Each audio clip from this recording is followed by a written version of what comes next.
honest review ko dito sa toothpaste na ginagamit dito sa Japan. So guys, sabihin nyo nang maarte ako, pero maselan, hindi pala maarte, maselan talaga yung gums ko. So braces kasi ako before. So braces kasi Pinas, monthly yun, kada adjustment mo. Magpapalinis ka ng ipin mo. Dito hindi na. So tas ang mahal pa, di ba? Pag magpa-dentist ka dito sa Japan, kahit may hoken ka. Invest talaga ako dito kahit medyo mahal siya kasi mas maganda siyang gamitin kasi lagi ka magpupunta ng dentist. So maganda siya sa gums guys, lalo na kung lagi kinagaka ng gingivitis. Konting-konting nilalagay nyo, ay ginchara niya. Tapos lasa siyang may salted siya. Tapos malamig siya sa dalawa yung flavor nito, green tsaka blue. Ito lagi ko in-order green eh. Menthol siya. So yan, hindi na masyadong mabula and you can feel the yung menthol, tapos yung asin, may salt siya eh. Guys, i-share ko lang sa inyo, ito yung ginagamit ko. Hindi niya gamitin kasi kahit konting-konti lang yung ilalagay nyo. Though medyo may kamahalan siya yung ganito lang kaliit. Sulit naman siya guys kasi matagal siyang ganito.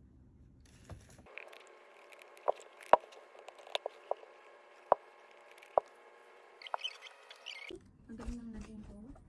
And then iaangat natin to. Okay. You can put it directly on your face like this. Like this. And hilamos. Parang very fresh na agad yung pakiramdam. So maglagay pa tayo ng konti. Ayan. Actually, you can put it on your face and on your body. Ayan. Pero ako, I prefer na i-try ko muna to sa face ko. Yan. Kasi yung face ko kasi yan, meron akong hindi tayo masyadong biniyaan ng sobrang napakakinis na face. So, we're trying this one and see if ano magiging effect niya. Yan.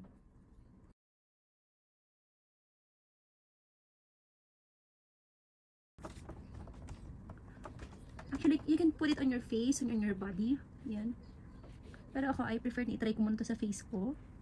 Yan. Kasi yung face ko kasi yan, meron akong hindi tayo masyadong biniyaan ng sobrang napakakinis na face. So, we're trying this one and see if ano magiging effect niya.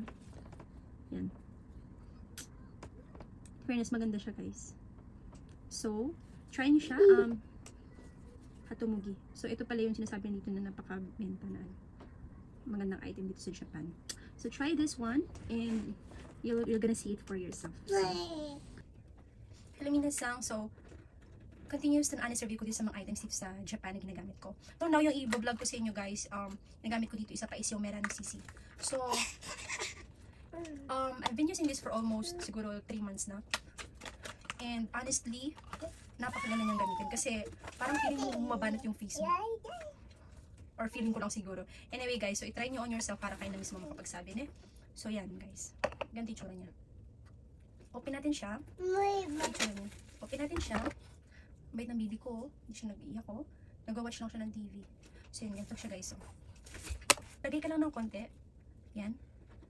On your finger, tapos itatak mo lang siya. Ano siya? Oil? Parang oil-based nitay siya guys. So yan, ilagay nyo lang sa face nyo. Kung gaano karaming gusto nyo ilagay.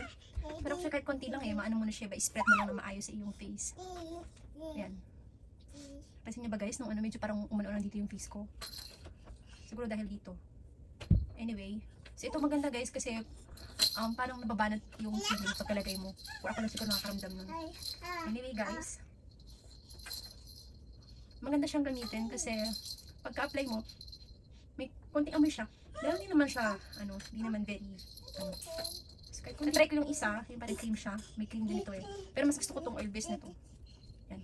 Lagyan nyo lang siya guys na ganyan. Tapos yun, so nang mama na yun. Pagising nyo yan. Woke up like Princess Milk ay na kayo, Charles. So yan siya guys. So yan. Maganda siya kasi nakatanggalog ng mga shimi. And very kiko daw siya. So, try nyo na din siyang gamitin kasi yan. Sabi din dito, shimi ni moto ni kiko. Yung source ng mga stains sa mukha and blemishes. Very effective daw siya. And Nikibi Fusegu. So, nakaka-prevent daw siya ng mga pimples sa faces. So, yeah.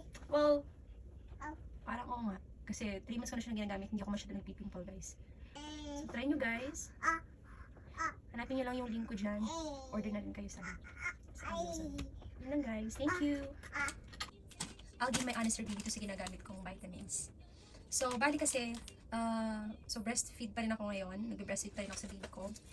Bali, breastfeed tapos formula.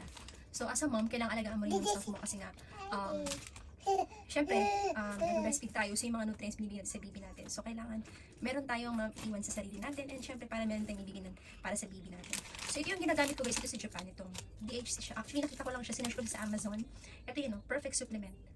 Vitamin niya. Kompleto na siya guys kasi meron siyang vitamin B1, B2, B6, B12. Tapos may iron, vitamin C, D, B-carotene. Tapos yan. Kaya na lang magbasa niya. Yan. So ito yung ginagamit ko. So iniinom ko siya. Ganito yung laman niya sa loob. So napabos na ulit siya sa mag-order dito sa Amazon ito. Bali, 4. At itsura niya guys. So 4. So sakto, inom ako ng vitamins ngayon. So 4 sa isang araw.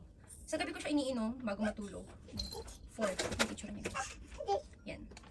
So, syempre, kailangan, as a mom, kailangan mo rin alagayin sarili mo, syempre, diba? So, ito yung, for me, ito yung perfect supplement kasi kompleto na siya, guys. So, gawa siya ng DHC yan. Wait lang, ha.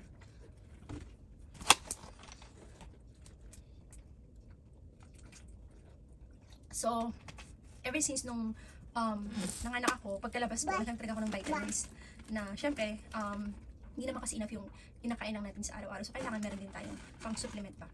So, ito yun, guys. Yan. Hi guys, so next on my list is ito. Try natin tong Gumelo na face mask siya. And yan. Ang cute niya. Pink. Very pinky siya. So sabi niya number 1 daw siya. Guys. And sabi dito, face mask, sleep 8 hours in 8 minutes. So ibig sabihin, pag ginamit mo ito, para ka nang nakatulog daw. 8 minutes, ganun ba yun? So anyway guys, so try natin siya. So open natin siya. Yan. Nahinan to kaya yung face ko. Charot. So try natin siya guys. Open natin. Open natin. Maganda siya kasi may ziplock siya. So, bali ang laman niya is 7 sheet 7. So, good for 1 week. So, open natin siya. Yan. Yung laman niya sa loob guys.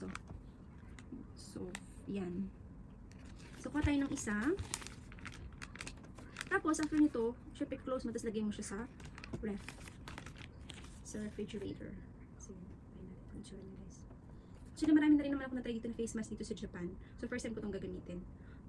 Actually, bumili rin ako dahil sa Daiso. Maganda rin naman yung sa Daiso. Very ano siya. Pag ano, gagawa ako ng vlog for that one. Mura siya tapos maganda rin naman. So, try natin ito. Kasi sabi number 1 daw. Sleep 8 hours in 8 minutes. So, ibababad natin ito ng 8 minutes. Sa mukha natin. Ganyan siya, guys. Sabay nakakita yung kapanguan ng aking ilong. Diyos. So, yan. Ganyan siya, guys. So, yung anak ko. Wow. Look at mama. Papaganda si mama. So, yan siya guys. Yan. Masarap siya. Malamig sa ano. Tapos, hindi siya, yung amoy niya is very tama lang. Actually, wala nga siyang, ano eh, parang hindi mo siya manong may sense siya. Hindi rin siya nakakahilo sa amoy. Very, saktong-sakto lang talaga. And then, masarap siya sa pakiramdam. Malamig dito. And then, parang, very parang refreshing na agad. Hindi ko pa siya natatanggal guys. So, yan. Try natin yan. Ayan, medyo hindi lang siya sakto sa face ko. Yan. Pero anyway, guys. Try natin.